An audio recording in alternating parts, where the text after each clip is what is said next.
ॐ सहना भवतु सहनौ भुनक्तु सह वीर्यङ्करवावहै तेजस्विनावधीतमस्तु मा विद्विषावहै। ॐ शान्ति शान्ति शान्ति। हरिः ॐ श्री गुरुभ्यो नमः। हरिः ॐ।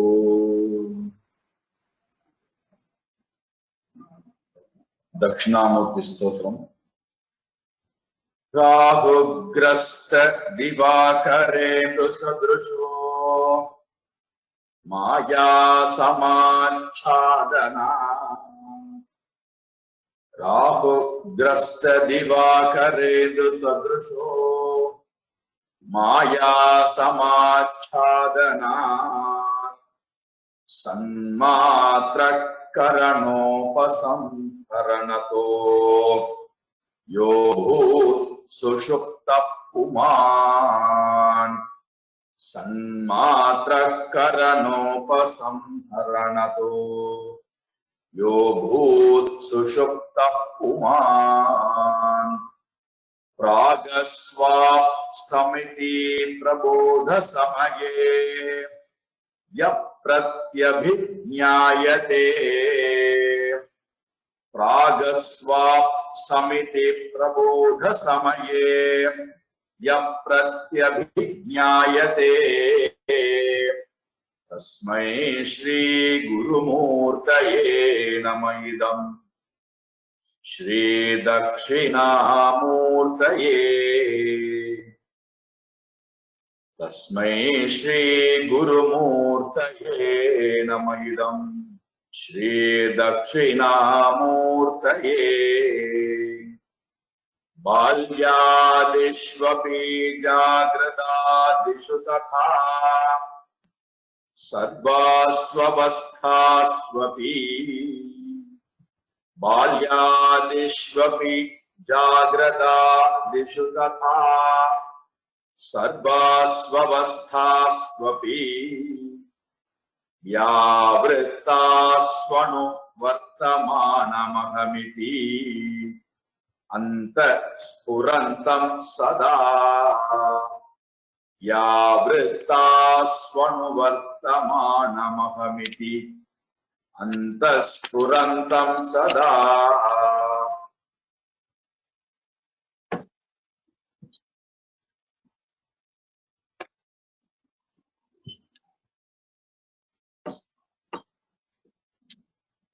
रेखा म्यूट्ல போடுங்க ப்ளீஸ்।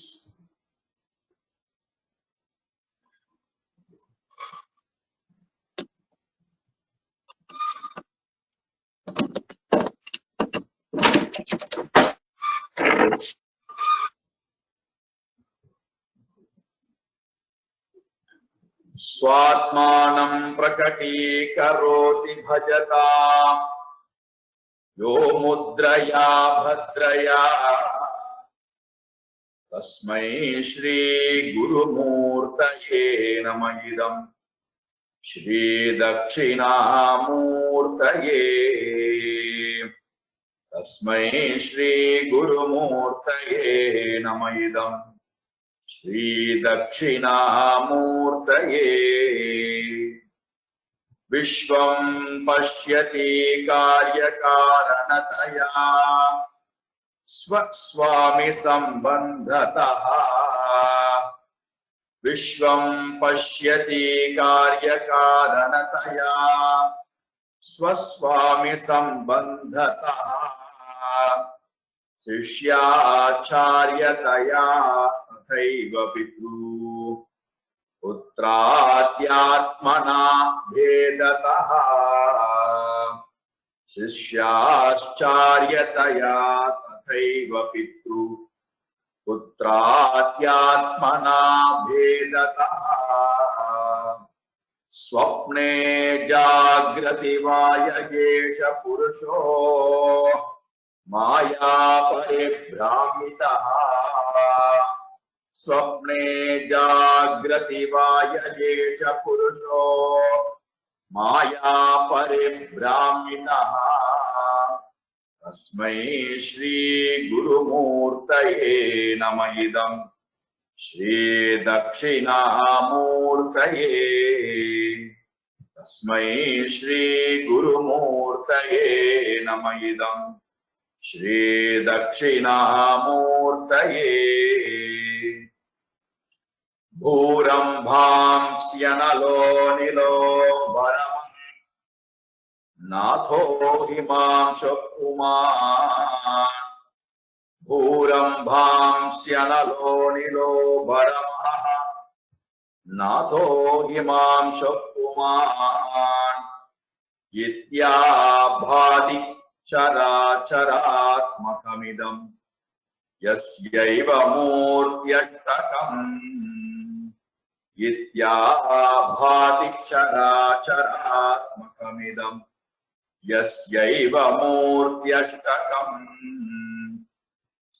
नान्यत्किञ्चन विद्यते विमृशता यस्मात् परस्मात् विभोः नान्यत्किञ्चन विद्यते विमृशता यस्मात् परस्मात् विभोः तस्मै श्री गुरुमूर्तये नमः इदं श्री दक्षिणामूर्तये तस्मै श्री गुरुमूर्तये नमः इदं श्री दक्षिणामूर्तये सर्वात्मत्वमिति स्फुटीकृतमिदं यस्मादमुष्मिन् स्तवे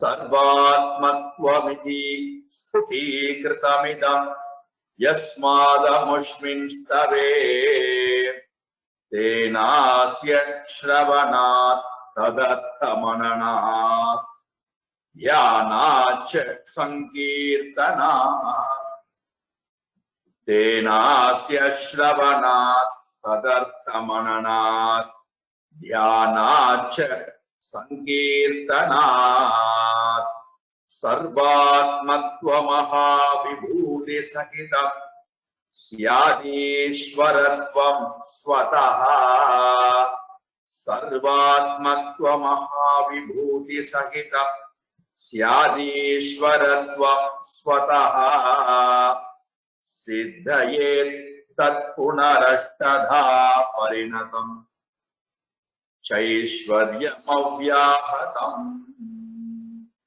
सिद्ध्येत् तत्पुनरष्टधा परिणतम् चैश्वर्यमव्याहतम् हरि ओम तत्वबोधम् वासुदेवेन्द्र योगीन्द्रं नत्वा ज्ञानप्रदं गुरुं मुमुक्षूणां हितार्थाय तत्वबोधो विधीयते तत्वबोधो विधीयते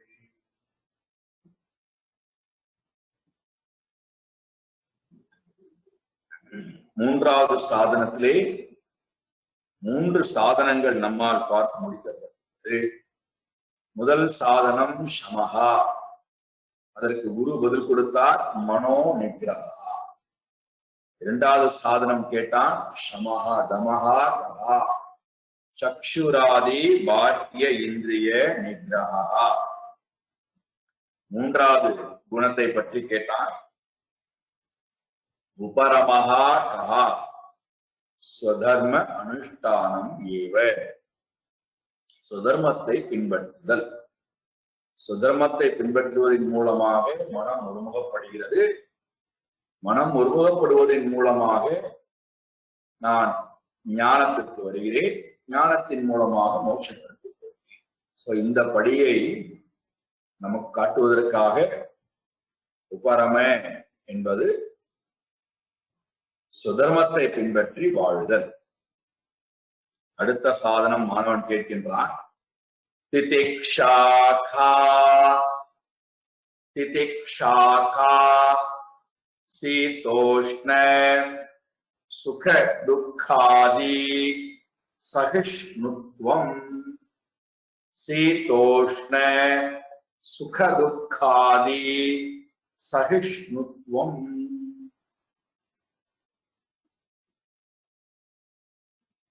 திதிக்ஷா என்றால் பொறுத்துக் கொள்ளுதல்,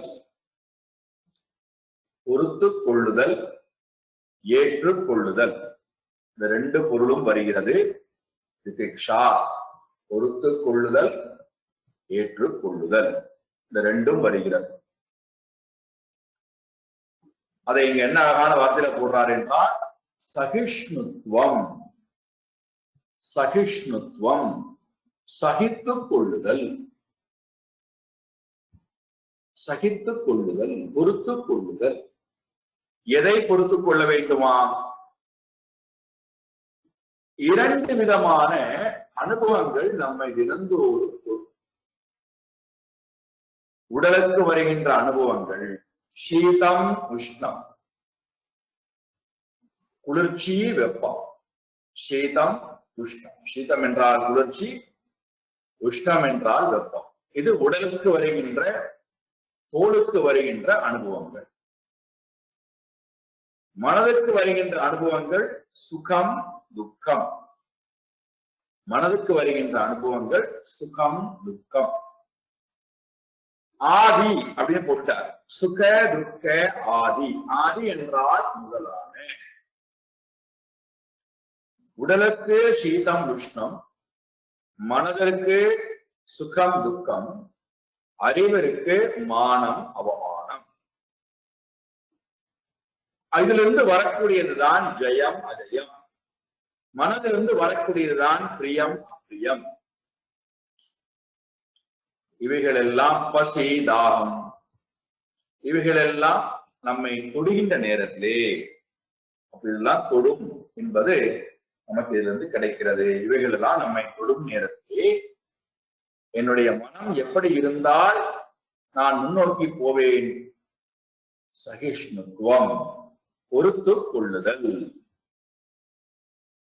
இந்த குணம் ரொம்ப ரொம்ப முக்கியமான குணம். விவேக வைராக்கியம் சமதம உபரம வருவதற்கும் சரி, பின்னாடி நாம் பார்க்க போகின்ற அடுத்து வரக்கூடிய இரண்டு குணங்களுக்கும் சரி, மோட்சம் வேண்டும் என்று ஆசைப்படுவதற்கும் சரி, ஞானத்தை பெறுவதற்கும் இந்த குணம் ரொம்ப ரொம்ப முக்கியமானது. இது ஆன்மீக பாதைக்கு மட்டுமல்ல, அன்றாட வாழ்க்கைக்கும் கூட இந்த குணம் ரொம்ப ரொம்ப முக்கியமான குணமாகும். ராமகிருஷ்ண பரமஹம்சர் இந்த பொறுமையில்லா தன்மைக்கு ஒரு உதாரணம் என்னவென்றால், வீட்டை கட்ட வேண்டும் என்று இடத்தை வாங்கி முதல்ல நாம் என்ன செய்கிறோம் என்றால் பூமியை தோண்டி ஜலத்தை கொண்டு வரலாம் என்று முயற்சி. நமக்கு பொறுமை இல்லாத காரணத்தினாலே 10 அடி தோண்டுகின்றோம், தண்ணி வரவில்லைன்னு சொன்ன உடனே மறுபடியும் அடுத்த 20 அடி தோண்டும், 30 அடி தோண்டும். அப்படி நாம் வாங்கியிருக்கக்கூடிய 5 சென்ட் நிலம் என்றால் இந்த 5 சென்ட் நிலத்தையுமே முழுமையாக தோண்டி தோண்டி வைத்திருக்கிறோம். ஒரே இடத்துல நான் தோண்டினால் தண்ணியானது எனக்கு கிடைக்க வாய்ப்பு இருக்கிறது. ஆனால் பொறுமை இல்லாத காரணம் எல்லா இடத்திலும் தோண்டி விட்டு என்ன முடிவு கொண்டு விடுகிறோம்? தண்ணியே இல்லை இங்கே. பொறுமை இல்லாத காரணத்தினாலே நாம் எடுக்கக்கூடிய முயற்சியானது ஆரம்பத்திலேயே தடைபடுகிறது. இறுதி வரைக்கும் அது போவதில்லை. இலக்கை நோக்கியும் போவதில்லை, இறுதி வரைக்கும் போவதில்லை. நடுவில் நிறுத்தி, ஆரம்பத்திலேயே நிறுத்தி. இந்த பொறுமை என்பது ரொம்ப முக்கியமான ஒரு சாதனமாக இங்கே வைத்திருக்கிறார் ஹரிசங்கர பகவத்பாதா. வேதங்களும் உபனிஷதங்களும் இதை வைத்திருக்கிறது. தீட்சா, இந்த 2 விதமான அனுபவங்கள் சொன்னார் அல்லவா? சீதம் உஷ்ணம், சுகம் துக்கம், மானம் அவமானம், பிரியம் அப்பிரியம், ஜெயம் அஜயம். இதெல்லாம் எங்கிருந்து வருகிறது? எதன் அடிப்படையிலே இவைகள்லாம் நமக்கு வருகிறது என்றால் ரொம்ப அழகான விளக்கம் கொடுக்கப்படுகிறது. பிராரப்த வேகதா, நம்முடைய பிராரப்த வேகத்தினுடைய பிராரப்த கர்மாவால் நமக்கு வரக்கூடிய அதனுடைய வேகத்திற்கு ஏற்ப வருகின்றதா பிராரப்த வேகதா.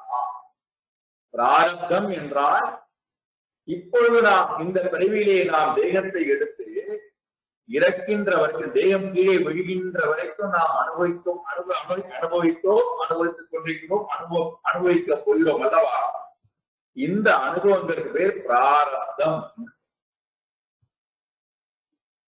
இந்த பிராரப்த கர்மத்துல நம்மால எதையுமே அடிஷனலா ஆட் பண்ண முடியாது.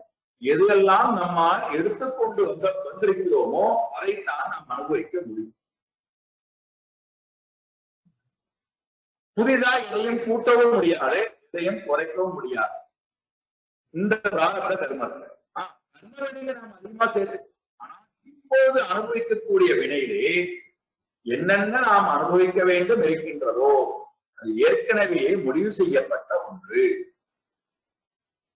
அதை யாராலும் மாற்ற முடியாது, நிறுத்தவும் முடியாது, அதை யாரும் தட்டி பறிக்கவும் முடியாது. அப்படி பார்த்தால் பிராரப்தத்தினுடைய பிராரப்தம் என்றால் பிரகர்ஷேன ஆரப்தா. ஆரப்த என்றால் அது பலனை கொடுக்க ஆரம்பித்து விட்டது. பலனை கொடுக்காத வரைக்கும் அது சஞ்சிதத்தில் இருக்கு. பலனை கொடுக்க ஆரம்பித்து விட்டால் அந்த பலனை கொடுத்து முடிக்கின்ற வரைக்கும் அது நிற்காது. எய்யப்பட்ட அம்பை போல, வில்லிலிருந்து அம்பு புறப்பட்டு விட்டது என்றால் அதை இலக்கு அடிக்காமல் திரும்பாது. அதே போல நாம் இப்பொழுது அனுபவித்துக் கொண்டு கூடிய எல்லாம் பிராரப்தம் என்றால் வினையை கொடுக்க துவங்கிவிட்ட காரணத்தினாலே அதனுடைய வேகத்திற்கு ஏற்ப அதனுடைய வேகத்திற்கு ஏற்ப ஆத்தியாத்மிகாதீயத் துக்கம் பிராப்தம்.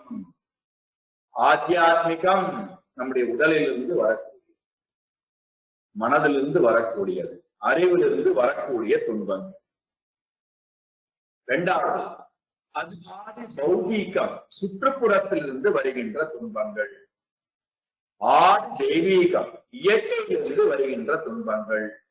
இவைகள் எல்லாம் சேர்ந்து நமக்கு சீதம் உஷ்ணம், சுகம் துக்கம், மானம் அவமானம் இவற்றை எல்லாம் கொண்டு வந்து கொடுக்கிறது. யாரால் என்றால் என்னுடைய பிராரப்தத்தின் வசம்.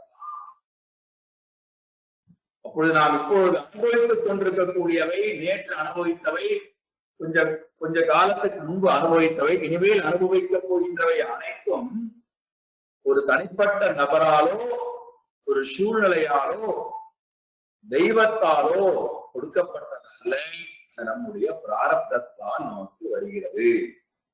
அதற்கு யாரோ ஒருத்தர் நிமித்தமாக இருக்கிறார், ஏதோ ஒரு சூழ்நிலை நிமித்தமாக இருக்கிறது, ஏதோ ஒரு செயல் நிமித்தமா இருக்க. நிமித்தம் என்றால் காரணம். அவர்கள் காரணம் அல்ல, என்னுடைய பிராரப்தம். ஸ்ரீராமன் வனவாசம் போக வேண்டும், அதன் மூலமாக சீதை அபகரிக்கப்பட வேண்டும், அதன் மூலமாக லங்கைக்கு ஸ்ரீராமன் போக வேண்டும், ராவணனை வதம் செய்ய வேண்டும், அதன் மூலமாக அங்கே ராமராஜ்யத்தை ஸ்தாபிதம் பண்ண வேண்டும், தேவர்களுக்கு எல்லாம் ரிஷிகளுக்கு எல்லாம் நிவாரணத்தை கொடுக்க என்பது எழுதப்பட்ட விதி. அவரே எழுதி கொண்டு வருகிறார். அதை தடுக்க முடிந்ததா? தசரதனால் தடுக்க முடியவில்லை, கோசலையால் தடுக்க முடியவில்லை, வசிஷ்டரால் தடுக்க முடியவில்லை, பரதனால் தடுக்க முடியவில்லை, சத்ருக்னால் தடுக்க முடியவில்லை, சுமித்ரையால் தடுக்க முடியவில்லை. எந்த சக்தியாலும் தடுக்க முடியாமல் இருந்த காட்சியை பார்க்கிறோம். அப்போ அங்கே நிமித்தமா யார் இருந்தாரானா, பகவானே தான் போட்டுக்கொண்ட திட்டத்திற்கு கைகேயியை துணைக்கு எடுத்துக் கொள்கிறார். அங்கே கைகேயி என்பவளுக்கு இந்த காரியத்தை செய்வதற்கு உண்டான பொறுப்பை பகவான் கொடுக்கிறார். அந்த திட்டமும் அவருடைய திட்டம் தான். அப்ப அங்கே கைகேயியால் நடந்தவை அல்ல ஸ்ரீராமன் நாட்டுக்கு போனது. கைகேயி இல்லை என்றால் ராம கதாபாத்திரமே நிறைவேறியிருக்காது. ஸ்ரீராமன் ராவணனை வதமே செஞ்சிருக்க மாட்டார். எல்லா தேவர்களுக்கும் ரிஷிகளுக்கும் நிவாரணம் என்பது கிடைத்திருக்காமல் போய்விடும். நாட்டிலே தர்மமானதை நிலைக்காமல் போய்விடும். அதற்கு நிமித்தமாக கைகேயியை வைத்திருக்கிறார். இது ராமாயணத்துல ஸ்ரீராமனை லட்சுமணன் சொல்றார், கைகேயி ரொம்ப ரொம்ப நல்லவர், அவள் எனக்கு ஹிதத்தை மட்டும் தான் விரும்புவாள், எனக்கு பிரியத்தை விரும்புவாள், என் மோட்சத்துக்கு உண்டானவற்றை தான் விரும்பி இருக்கிறாள். அவள் இல்லை என்றால் இந்த கதாபாத்திரமே நிறைவேறியிருக்காது. இங்க பிராரப்தத்தின் வசத்தினாலே நமக்கு என்னென்னெல்லாம் வர வேண்டும் என்று நாம் எழுதி வைத்திருக்கிறோமோ அவைகள் வருகிறது. இது புரியாததுனாலதான் நாம ரொம்ப எது காரணமா, இது காரணமா, அவர்கள் காரணமா, இவர்கள் காரணமா, சூழ்நிலை காரணமா, 7 நாட்டு சனி காரணமா, 2 காரணமா, 8 காரணமான விதவிதமாக மனதை போட்டு நாம் சஞ்சலத்துக்கு உட்படுத்துகின்றோம், அமைதி இல்லாத தன்மைக்கு உட்படுத்துகின்றோம்.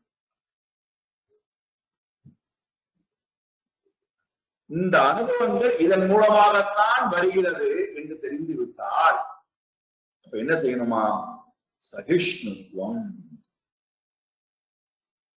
பொறுத்துக் கொள்வாயாக, ஏற்றுக்கொள்வாயாக. இத சொன்ன உடனேயே நம்முடைய மனசுல வேகமா ஒரு கேள்வி வரும். என்ன கேள்வினா, எல்லா அனுபவங்களையும் பார்த்து கொண்டு பொறுத்து கொண்டிருக்க சொல்லுகிறீர்களா? எந்த முயற்சியும் எடுக்க வேண்டாம் என்று சொல்லுகிறீர்களா? எல்லாம் விதிப்படி நடக்கும், எல்லாம் பிராரப்தத்தின்படி நடக்கட்டும் என்று விட்டு விடுவதா? எந்த முயற்சியுமே எடுக்க வேண்டாமா என்றால், இந்த பொறுத்துக் கொள்ளுதல் என்பது எப்போ வருகிறது, எப்போது அதை நான் செய்ய வேண்டும், எந்த இடத்திலே அதை நான் உபயோகப்படுத்த வேண்டும் இந்த பொறுத்துக் கொள்கின்ற செயல்பாட்டை என்றால், எல்லா முயற்சிகளையும் எடுத்து முடித்ததற்கு பிறகு நமக்கு ஏற்பட போகின்ற விளைவுகள் வருகின்றது அல்லவா? அந்த விளைவுகள் எப்படி இருக்கும் என்று எனக்கு தெரியாது, எப்படி வரப்போகிறது என்று தெரியாது. அது இப்படித்தான் இருக்கும் என்று தெரிந்தால், அதை மாற்ற முடியாது என்று தெரிந்தால், அப்ப அங்கே நமக்கு ஒரே ஒரு உபாயம் தான் இருக்கிறது. என்ன உபாயம்? பொறுத்துக் கொள்ளுதல், ஏற்றுக்கொள்ளுதல்.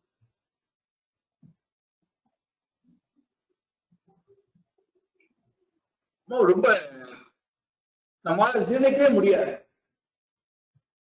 இதுதான் உதாரணத்துக்கு பாருங்களேன், உடம்புல நமக்கு நோய் இருக்கிறது. நோய் இருக்கு என்று தெரிந்த உடனேயே இந்த நோய்க்கான மருந்து இதுதான், நோய்க்கான உபாயம் இதுதான் என்று மருத்துவர் சொல்லிவிட்டார். உங்களுடைய உடம்புல இந்த மாதிரியான வியாதிகள் இருக்கிறது, அதற்கு இதுதான் மருத்துவம், இந்த மருத்துவத்தை நீங்க செய்ய வேண்டும். இதை செய்யும் போது உங்களுக்கு நிறைய வலி எல்லாம் இருக்கும், வேதனை எல்லாம் இருக்கும். இதெல்லாம் ஏற்றுக்கொள்ள தயாராக இருந்தால் வாரம் அறுவை சிகிச்சை எல்லாம் பண்ண வேண்டியிருக்கும். இப்ப நான் இதுதான் நடக்கப் போகிறது, இப்படித்தான் இருக்கும், இதனுடைய தன்மை இப்படித்தான் இருக்கும் என்று தெரிந்து கொண்டு விட்டால், அப்போது எனக்கு என்ன ஒரே உபாயம் இருக்கிறது அங்கே? அதை ஏற்றுக்கொள்வதை தவிர, அதை பொறுத்துக் கொள்வதை தவிர வேற எந்த உபாயமும் இல்லை. நான் இந்த மாதிரியான எனக்கு எனக்கு இந்த மாதிரியான வேதனை கிடைக்கும், இந்த மாதிரி என்னை கஷ்டப்படுத்துவார்கள், ஆகையினாலே நான் இப்ப இருக்கக்கூடிய வழியோடையே வாழ்ந்து விட்டு போகிறேன், இந்த வியாதிக்கு நான் மருந்தை தேடமாட்டேன், உபாயத்தை தேடமாட்டேன் என்று சொன்னால் என்னுடைய வியாதி ஒரு காலத்திலும் குணமாக போவது அல்ல. ஒரு வியாதி என்னை கஷ்டப்படுத்தி கொண்டிருக்கின்றது என்றால், அதற்குண்டான உபாயத்தை நான் முயற்சியை மேற்கொள்ளும் போது அதற்கு வேறொரு உபாயத்தின் மூலமாக இந்த வியாதியை குணப்படுத்துகிறேன். அந்த உபாயமானது உனக்கு வேதனையை கொடுக்கும், நீ பொறுத்துக் கொண்டுதான் ஆட வேண்டும் என்றார். வேறு வழியே இல்லை. நான் எல்லா முயற்சியும் எடுத்து பார்த்து முடித்துவிட்டு அங்கே எனக்கு இருக்கக்கூடிய ஒரே உபாயம் என்னுடைய மனதை பொறுமையாக வைத்துக் கொள்ளுதல், ஏற்றுக்கொள்கின்ற மனோநிலையிலே நான் இருத்தல். இல்ல நான் ஏற்றுக்கலாம் மாட்டேன், எனக்கு எந்த பொறுமையும் கிடையாது, நிச்சயமா எனக்கு இதெல்லாம் தாங்களுடைய சக்தி அல்ல என்று சொன்னார். ஏற்பட்டவர்கள் வியாதியுடனேயே தன் வாழ்க்கையை கழித்து விடக்கூடிய காட்சியை பார்க்கிறோம். இது வேண்டாம் என்றால் சகிஷ்ணுத்துவம், திதிக்ஷா. பொறுத்துக்கொள் அப்படின்னு சொன்ன உடனேயே முதல் ஆளை பார்த்தோம். எனக்கு வியாதி இருந்து விட்டு போகட்டும், நான் நிறைய கஷ்டப்பட்டு இந்த வியாதியை போட்டுக்கொள்ள விருப்பப்படவில்லை, எனக்கு செஞ்சலாம் வேண்டாம், எனக்கு மருந்துலாம் வேண்டாம், ஊசிலாம் போட வேண்டாம், நிறைய கஷ்டப்படுத்தி நான் அந்த வியாதியை போட்டுக்கொள்ளணும் அவசியம் இல்லை, நான் இப்படியே கஷ்டப்பட்டே வாழ்ந்து விட்டு போகிறேன். இது ஒரு சாரார் முயற்சியே இல்லாதவர். ஒரு சாரார் முயற்சியை எடுக்கிறார்கள், ஆனால் அந்த முயற்சிக்கு பின்னாடி அவருக்கு என்ன இருக்குன்றான்னா இந்த 3 விதமான தோஷம் இருக்கு, அல்லது முக்கியமான ஒரு தோஷம். இந்த 3ல ரொம்ப முக்கியமான ஒரு தோஷத்தோடு அவர்கள் இருப்பாங்க. என்ன தோஷம் அது? விலாபம் என்கின்ற தோஷம். விலாபம் என்றால் புலம்பிக் கொண்டே இருக்கு. விலாபம் புலம்புதல். இப்படி வந்து விட்டதே நான் மோதிரையிலே சதா சர்வகாலம் ஒரே புலம்புடைய இந்த விஷயத்தை சந்தித்தல், அந்த காரியத்தை செய்து கொண்டே இருத்தல். பேர்பட்டவர்களுக்கும் உரிமை என்பது இருக்க வாய்ப்பு இல்லை. புலம்பிக் கொண்டே இருக்கின்ற காட்சி. அந்த புலம்பல் இல்லாமல் விலாபம் சகிஷ்ணுத்வம், மனதிலே எந்த புலம்பலும் இல்லாமல். புலம்புறதை பத்தி நான் உங்களுக்கு சொல்லணுமா? நீங்க எல்லாம் PhD பண்ணவர்கள், ஆனா அதை பத்தி நான் உங்களுக்கு சொல்லணும் அவசியம் இல்லை. இங்க என்ன சொல்றா? பொறுத்துக்கொள் என்று வருகின்ற நேரத்தில் புலம்பலோட பொறுத்துக்காதப்பா, புலம்பல் இல்லாமல் இருக்கு.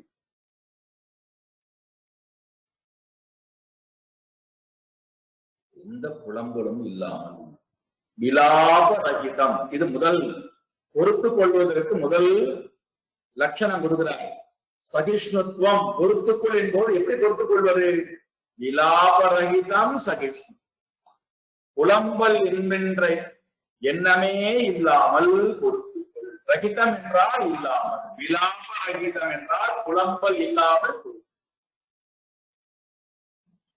புலம்புதல் என்பதே பொறுத்துக் கொள்ளாத தன்மையினுடைய வெளிப்பாடுதான், வேதனையுடைய வெளிப்பாடுதான் புலம்பல். எப்பொழுது பொறுத்துக் கொள்கின்ற தன்மை வந்து விடுகின்றதோ புலம்பல் என்பது இருக்காது. இரண்டாவது, பொறுத்துக்கொள் என்று வருகின்ற நேரத்தில் இரண்டாவது நம்முடைய மனதில் ஒரு பெரிய தடை வரும். அந்த தடையும் நீக்கிறார். சிந்தாரகிதம். சிந்தாரகிதம், கவலைப்படாமல். சில பேர் கவலைப்பட்டுக் கொண்டே பொறுத்துக்கு என்ன பண்ற, பொறுத்துக்கிறேன், ரொம்ப கவலையாவே இருக்கு, என்ன ஆகுமோ தெரியல, ஏதாகுமோ தெரியல, வேற வழி இல்ல, பொறுத்துக்கு தான் ஆகணும், பொறுத்துக்கிறேன். அதல்ல, எந்த கவலை, சிந்தா என்றால் கவலை, சிந்தாரகிதம், கவலைப்படாமல் பொறுத்துக் கொள்ளுதல்.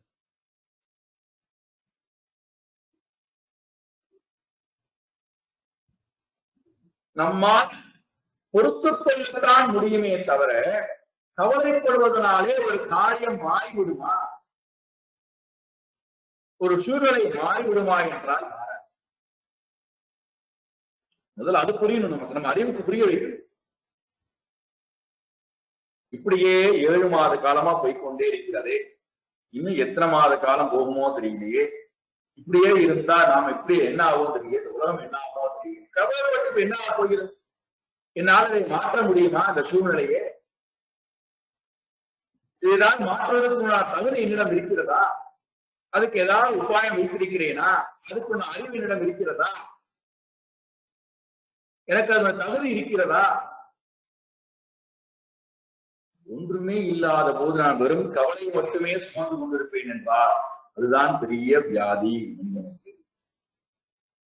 அப்பேற்பட்டவர்களாலும் பொறுத்துக் கொள்ளுதல் என்பது வாழ்க்கையிலே நடக்காத விஷயம்.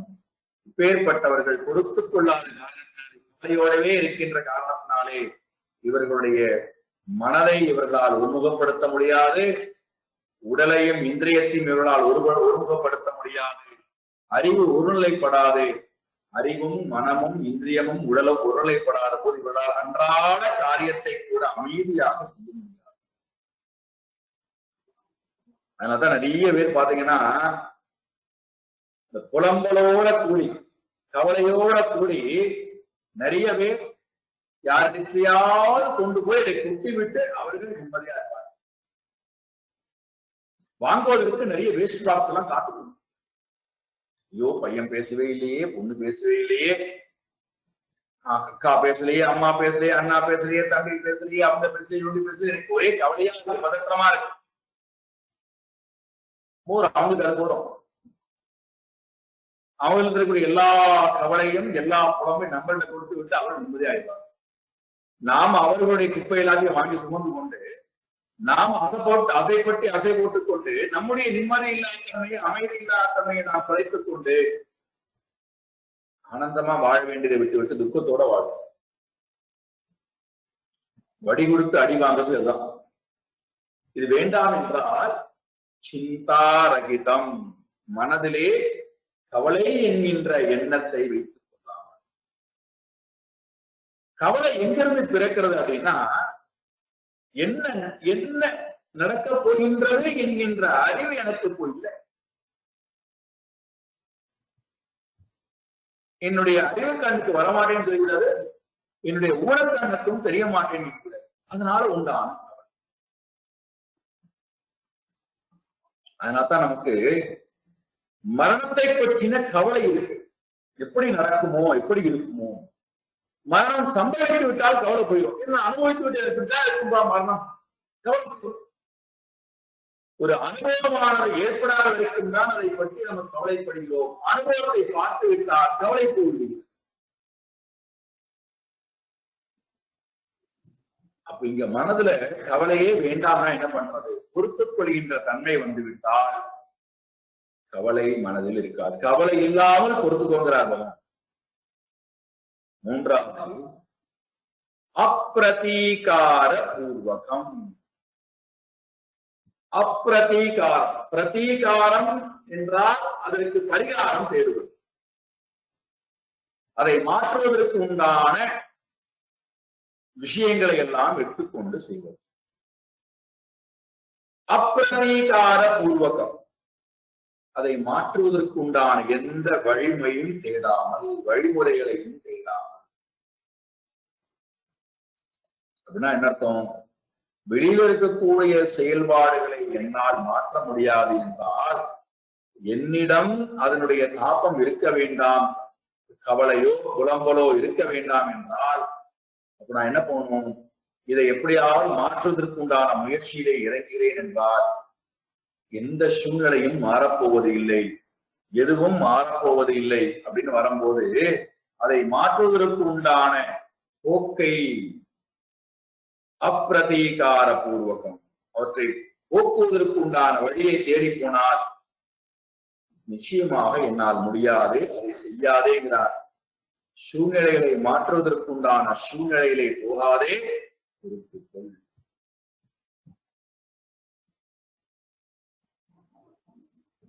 எப்பொழுது நாம் இந்த அப்பிரதீகார பூர்வகம் அதை போக்குவதற்கு உண்டான வழியை தேடாமல் இருக்கின்றோமோ அப்பொழுதே நம்முடைய மனதுக்கு ஒரு பலம் வந்து விடுகிறது. என்ன பலன்டானா, இவன் எந்த சூழ்நிலையில் இருந்தாலும் இவனை சூழ்நிலை பாதிக்காமல் இருக்கிறது. ஆகினாலே இவன்கிட்ட போய் நமக்கு ஒரு பிரயோஜனம் இல்லை. நாம ஒரு சூழ்நிலையை கொடுத்தா இவன் வந்து அழவும் மாட்டேங்கிறான், சிந்தவும் மாட்டேங்கிறான், சுஷ்மா இருக்குமா சுத்தமா மாட்டேங்கிறான். இவன் அமைதியான தன்மையிலே அனைத்தையும் கையாளி ஆகினால் இவன்கிட்ட போய் ஒரு பிரயோஜனம் நான் போகிறேன்னு போயிருக்கேன்.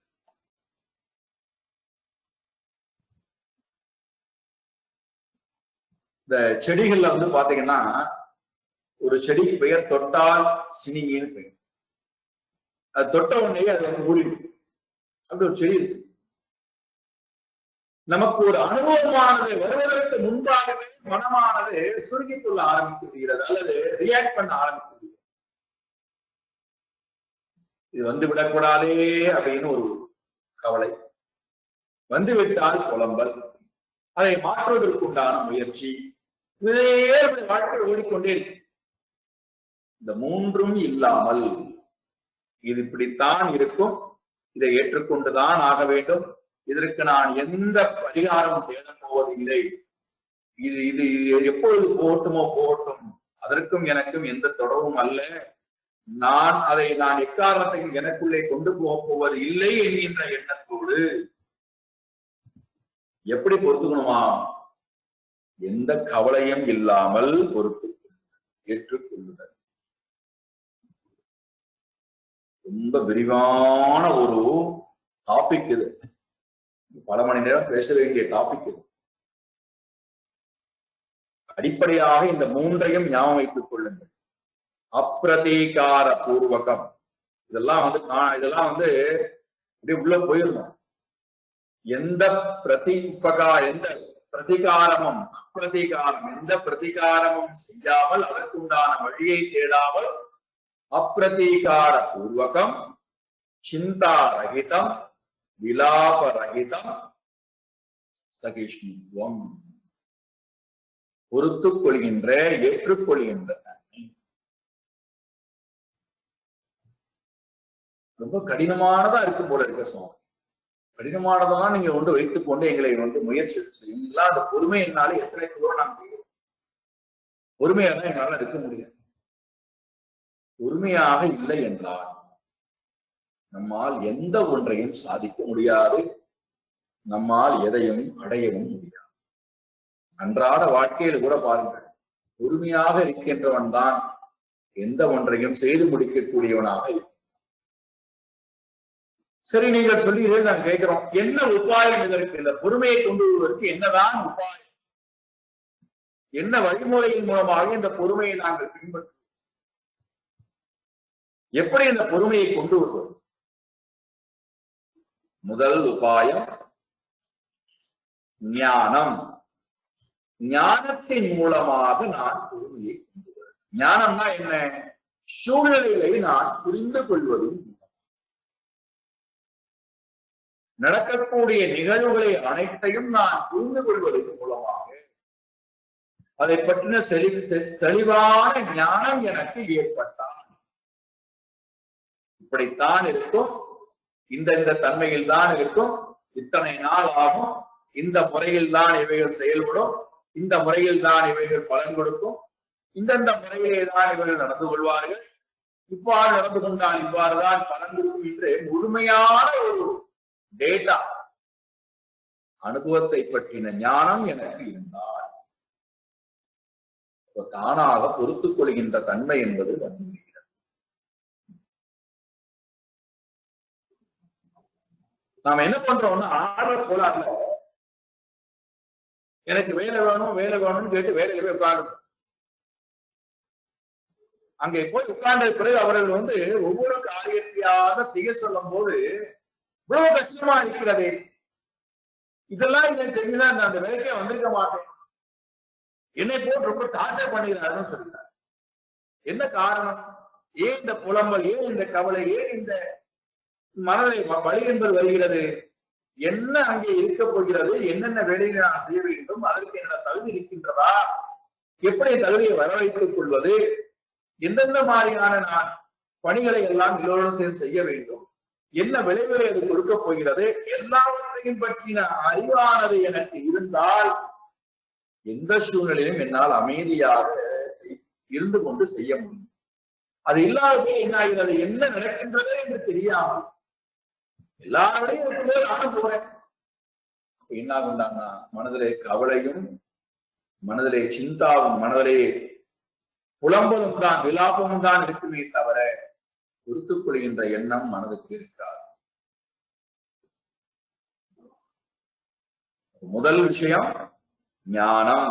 ஞான உபாயத்தின் மூலமாக, இது சாதாரண ஞானம், ஒரு செயலை பற்றின ஞானம், ஒரு அனுபவத்தை பற்றிதான் பிரம்ம ஞானம். சாதாரணமாக இருக்கக்கூடிய ஞானம், உலகத்திலே நாம் இயங்குவதற்காக உண்டான ஞானம், உலகத்தை புரிந்து கொள்கின்ற ஞானம், உலகம் எப்பேற்பட்டது, எந்த தன்மையோடு கூடியது, இந்த அடிப்படையான ஞானம் இருந்தால், புரிதல் இருந்தால் பொறுத்துக்குள் என்பது தானாக வந்து விடுகிறது. பாருங்கள், ஒரு பெண்மணியை எடுத்துக்கொள்ளுங்கள். கல்யாணத்துக்கு முன்பு வரைக்கும் அவளுடைய சிந்தனை செயல்பாடுகள் வேறு விதமாக, கல்யாணம் முடிந்து கணவன் வீட்டுக்கு வருகிறார், தன்னுடைய வாழ்க்கையை துவக்குகிறார். சிறிது காலத்திலே தாய்மை என்பது அவளுக்கு ஏற்படுகிறது. குழந்தையை பெற்றுக் கொள்கின்ற தன்மைக்கு நினைத்து பாருங்கள். வயிற்றுக்குள்ளே ஒரு பாரத்தோட கூடிய ஒரு ஒரு சுமையை சுமந்து அது உயிரோட வந்து விழப்போகிறதா இல்லையா என்று தெரியாமல் அதை பற்றி எண்ணிக்கொண்டே அதை இறக்கி வைக்கும் போது எவ்வளவு வலி. இப்ப இந்த வலியை ஏன் அவள் பொறுத்துக் கொள்கிறாள்? என்ன காரணத்தினாலே பொறுத்துக் கொள்கிறாள்? என்ன அவசியம் அவள் பொறுத்துக் கொள்வதற்கு? ஞானம். இது இப்படித்தான் இருக்கும், இது இவ்வளவு வழியைத்தான் கொடுக்கும், வழியை நான் பொறுத்துக் கொண்டுதான் ஆக வேண்டும். இதுல எனக்கு எந்த விதமான வேற்று உபாயமும் இல்லை. ஆயினாலே நான் பொறுத்துக் கொள்கிறேன், ஏற்றுக்கொள்கிறேன். அடிப்படையாக நமக்கு ஒரு விஷயத்தை பற்றின தெளிவான ஞானம் வந்துவிட்டால், அக்னியில போய் என்று கொண்டு சமையல் செய்கிறோம், அக்னியானது சுடும் என்று தெரியும் நமக்கு. பொறுத்து கொண்டுதான் நின்று கொண்டு வேலை பார்க்கலாம். இல்ல அக்னி நான் சுடவே கூடாது, அப்ப நாம இடத்துக்கு போக முடியாது. அடிப்படையாக நமக்கு ஞானம் ஒருமையை கொண்டு வருகிறது, பொறுத்துக் கொள்கின்ற தன்மையை கொண்டு வருகிறது. இரண்டாவது உபாயம் தபஹா. தபஹா நமக்கு நாமே நிறைய கஷ்டங்களை கொடுத்து, நமக்கு நாமே நிறைய பரிசோதனைகளை கொடுத்து, அதன் மூலமாக பொறுமைகளை வளர்த்துக் கொள்ள முயற்சி. நம்மை நாமே உட்படுத்திக் கொள்வது, சோதனைக்கு உட்படுத்திக் கொள்வது. என்னால இந்த சூழலிலே அமைதியாக இருக்க முடிகின்றதா, இல்லை நான் பதற்றப்படுகின்றேனா, குழம்புகின்றேனா, கவலையோடு இருக்கின்றேனா, அல்லது பிரதீகாரம் நான் அதை போக்குவதற்குண்டான முயற்சியை பெறுகிறேனா, அல்லது எதுவுமே இல்லாமல் அமைதியாக என்னால் ஏற்றுக்கொள்ள முடியாதா? ஒரு சூழலை நமக்கு நாமே ஒரு அனுபவத்தை ஏற்படுத்திக் கொண்டு, கடினமான அனுபவத்தை ஏற்படுத்திக் கொண்டு, அந்த அனுபவத்தை என்னால் அமைதியாக பதற்றம் இல்லாமல் பொறுமையாக ஏற்றுக்கொள்ள முடியுதா? அது எந்த சூழ்நிலையாக இருக்கலாம், சிறு விஷயமா இருந்தாலும் சரி, பெரிய விஷயமா.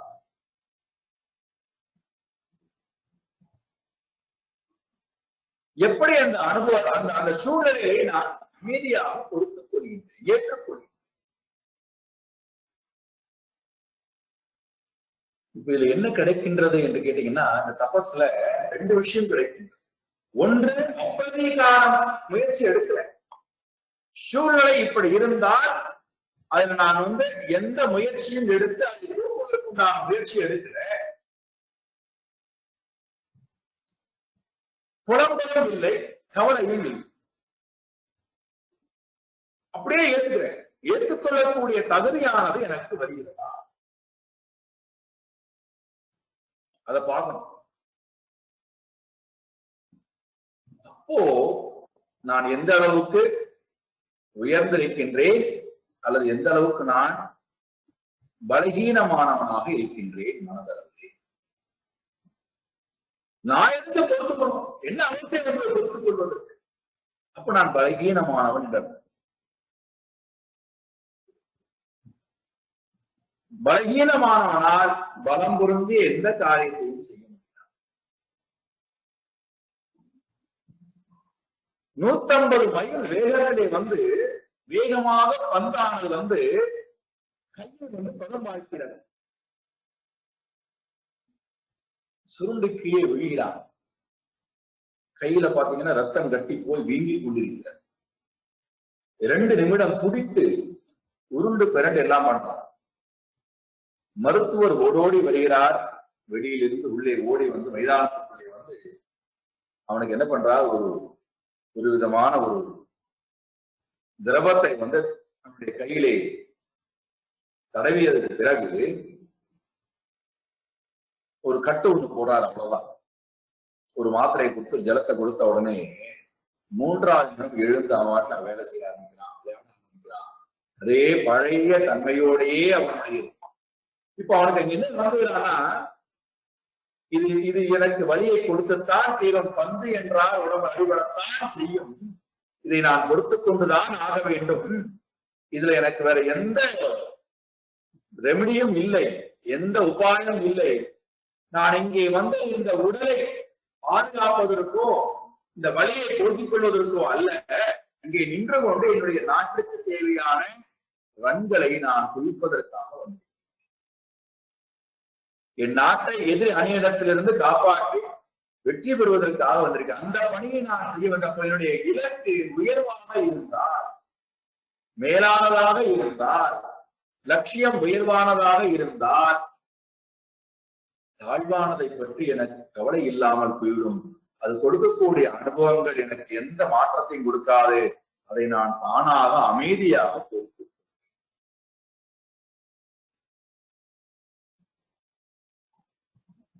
Attached to higher goal. என்ன ஆகுண்டான்னா டிட்டாச்மெண்ட் வந்துருமா? லோயர் விஷயங்கள்ல தாழ்வான விஷயங்களிடத்தை நாம் என்னுடைய கவனத்தை செலுத்த மாட்டேன். அது கொடுக்கின்ற அனுபவங்கள் எந்த பாதிப்பையும் என்னுடைய மனதுக்கு கொடுத்தார்.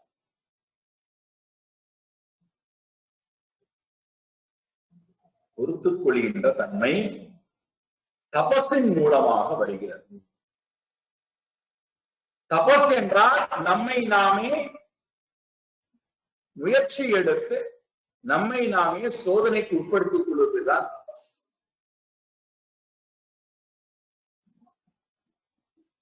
எந்த காரியமான சிறு காரியத்திலும் துவங்கும். நம்ம பெரிய காரியம் சிறு காரியத்திலும் துவங்கும். அதை என்னால் இன்று செய்து முடிக்க முடிகின்றதா? அதுல ஏற்படக்கூடிய அனுபவங்களை எல்லாம் என்னால் அமைதியாக ஏற்றுக்கொள்ள முடிந்ததா? பொறுத்துக் கொள்ள முடிந்ததா?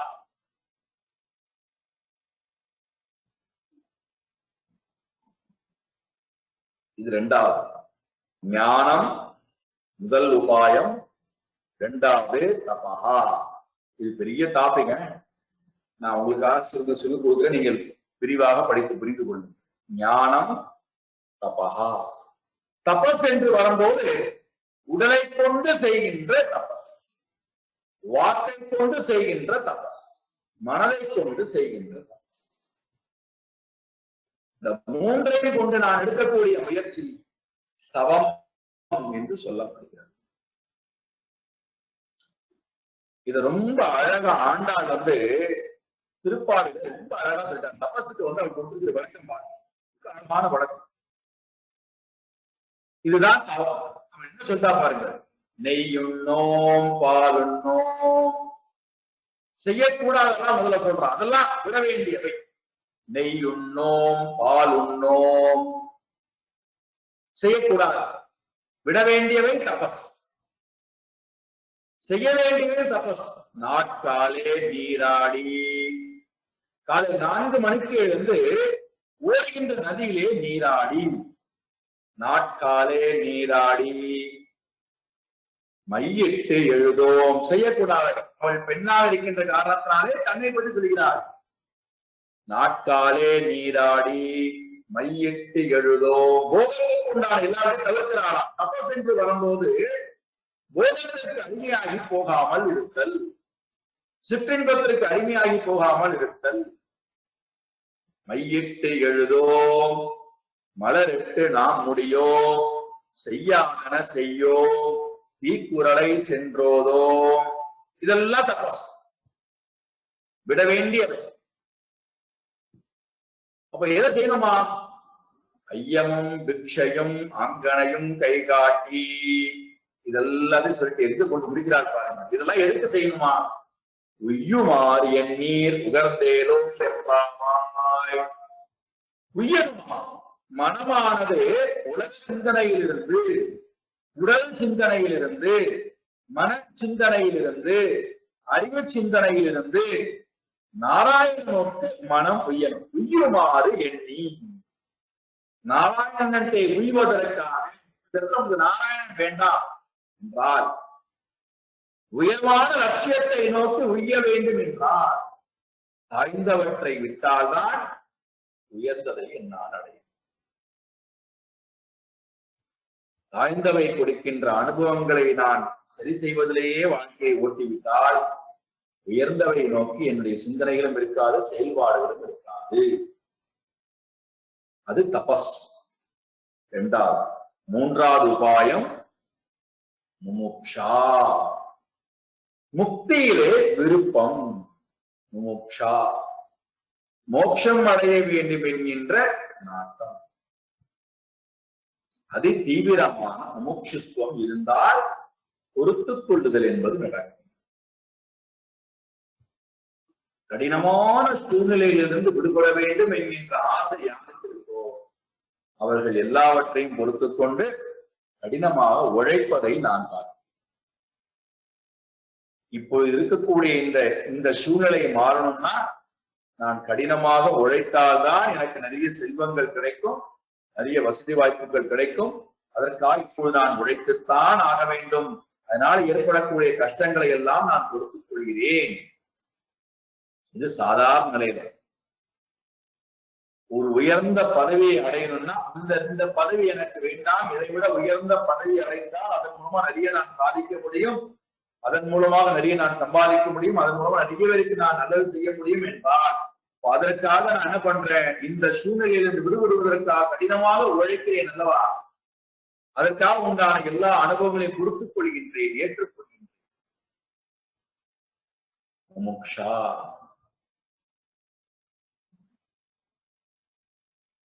நான்காவது அபேக்ஷா.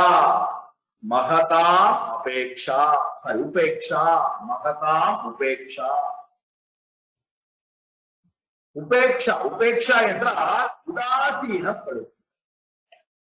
நமக்கு ஏற்படக்கூடிய அனுபவங்களை உதாசீனப்படுத்தி விடுது. அதற்கு நிறைய மதிப்பு கொடுக்காமல், அதற்கு நாம் அதிகமான சிந்தனையை கொடுக்காமல் அதை உபேக்ஷா. மகதா உபேக்ஷா என்றால் முழுமையாக அதை நாம் விலக்கி விடுதல். இந்த உபேக்ஷாக்கு ரொம்ப அழகான பொருள் கொடுக்கிறார் ராமேஸ்வரம் சார். பலம் பொருந்திய யானை நதியிலே நீராடி விட்டு வீதி வழியா வருகின்றன. ஒற்றையடி பாதையிலே வருகிறது, காட்டிலே கம்பீரமா நடந்து கொண்டு வருகின்றன. எதிரில் வராக கூட்டங்கள் வந்து கொண்டிருக்கிறது. வராகம் என்றால் உனக்கு தெரியும் நினைக்கிறேன். பன்றிகள் கூட்டங்கள் வந்து ஒற்றையடி பாதை. இப்ப யானை போனால் வேற யாரும் போக முடியாது. பன்றி கூட்டங்கள் சேர்ந்து வருகிறது, எதிர் திசையில். இப்ப இந்த யானை பார்க்கிறது, நாமளோ உருவத்தில் பெரியவர்களாக இருக்கிறோம், நாம் போனால் இந்த பன்றி கூட்டங்களுக்கு பாதை இல்லாமல் போய்விடும், ஆயினாலே நான் ஒதுங்கி நின்று கொண்டு விட்டால் இந்த பன்றி கூட்டங்கள் எல்லாம் போனதற்கு பிறகு நான் போகலாம் என்று கஜேந்திரன் ஒதுங்கி நிற்கிறார். வராகமூர்த்தி எல்லாம் நகைத்துக் கொண்டே பேசிக்கொண்டே போகின்றார். நம்மை பார்த்து கஜேந்திரன் பயந்து போய் ஒதுங்கி விட்டார்பா, நம்ம எவ்வளவு பலசாலி பார் அப்படின்னு பன்றி கூட்டங்கள் எல்லாம் பேசிட்டே போறோம். இதை கஜேந்திரன் கேட்கிறார், அவர் சிரிச்சுட்டே போறார்.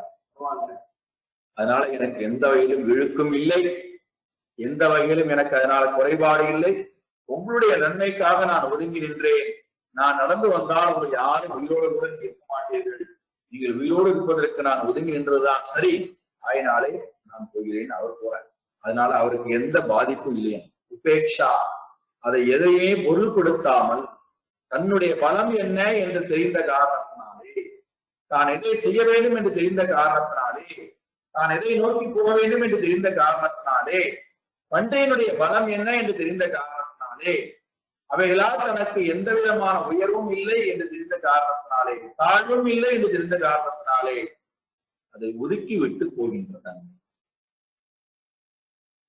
எப்பொழுது நாம் சிந்தனை நிலையிலும், செயல்பாடுகள் நிலையிலும், குணங்கள் நிலையிலும், அறிவு நிலையிலும் உயர்கின்றோமோ அப்பொழுது தாழ்வான விஷயங்களை நான் ஒதுக்கி தள்ளிவிட்டு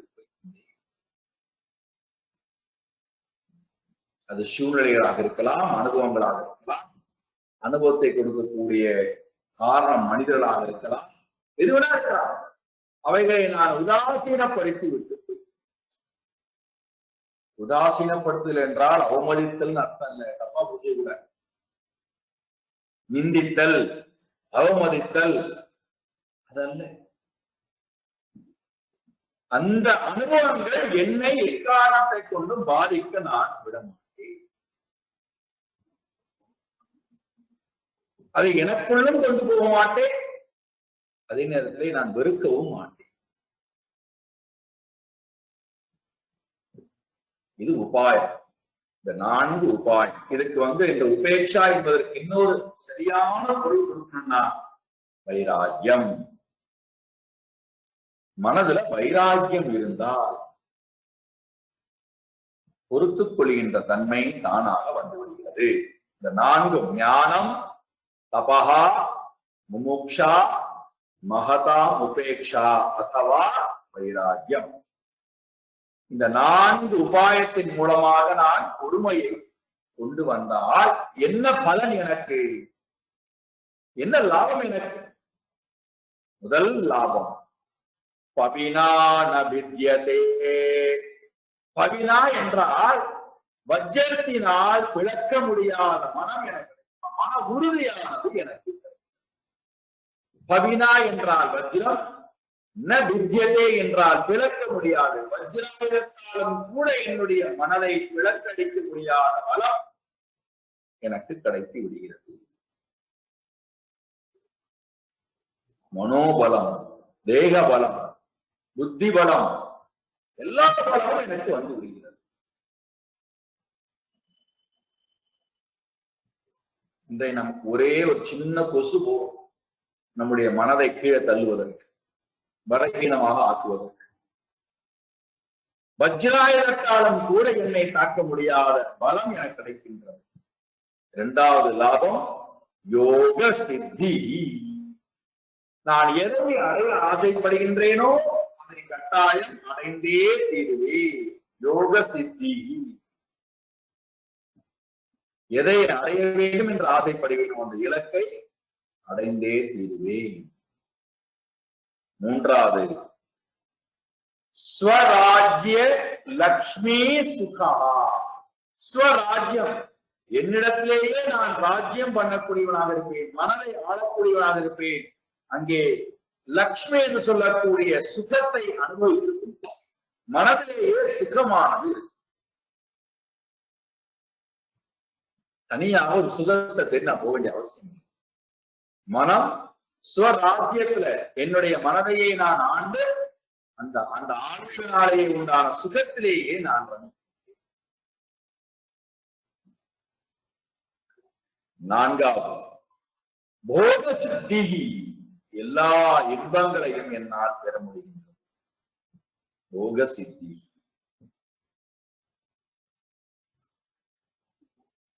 அடுத்தது எப்பொழுது திதிட்சையானது வருகிறதோ அப்பொழுது என்னெல்லாம் நமக்கு ஏற்படும் சொல்றார். தவம் வருகிறது, தானம் கிடைக்கிறது, யஜ்ஞம் நடக்கிறது, தீர்த்த யாத்திரை என்னால் போக முடிகிறது, விரதங்களை என்னால் மேற்கொள்ள முடிகிறது, நல்ல கல்வியானது, ஸ்ருதம் கல்வியானது கிடைக்கிறது, ஐஸ்வர்யங்கள் கிடைக்கிறது, சொர்க்க பிராப்தி கிடைக்கிறது, மோட்ச பிராப்தி கிடைக்கின்றது. இதெல்லாம் தவம், தானம், யஜ்ஞம், தீர்த்தம், விரதம், ஸ்ருதம், பூதிகி, ஸ்வர்கா, அபவர்கா, இந்த 9 எனக்கு லாபமாக கிடைக்கின்றதாம். அடுத்தது எப்பொழுது நான் உரிமையாக இருக்கின்றேனோ அப்போது நான் யாரையும் ஹிம்சிக்க மாட்டேன். அஹிம்சை என்பது எனக்கு இயல்பாக வந்துவிடுகிறது. யாரையும் ஹிம்சித்தல் என்பது உடலாலோ வாக்காலோ மனதாலோ யாரையும் ஹிம்சிக்க மாட்டேன். எப்போ பொறுமை வந்து விடுகிறதோ ஹிம்சித்தல் என்கின்ற குணம் இல்லாமல் போய்விடுகிறது, அஹிம்சா வந்து விடுகிறது. இது எல்லாம் பொறுத்துக் கொள்வதனால் ஏற்படக்கூடிய பலன்கள். அடுத்த சாதனம் ஸ்ரத்தா. அதை சாயங்காலம் போனோம். ஓம் பூர்ணமத பூர்ணமிதம் பூர்ணாத் பூர்ணமுதச்யதே பூர்ணஸ்ய பூர்ணமாதாய பூர்ணமேவாவசிஷ்யதே. ஓம் சாந்தி சாந்தி சாந்தி. ஹரி ஓம் ஸ்ரீ குருभ्यो நமः. ஹரி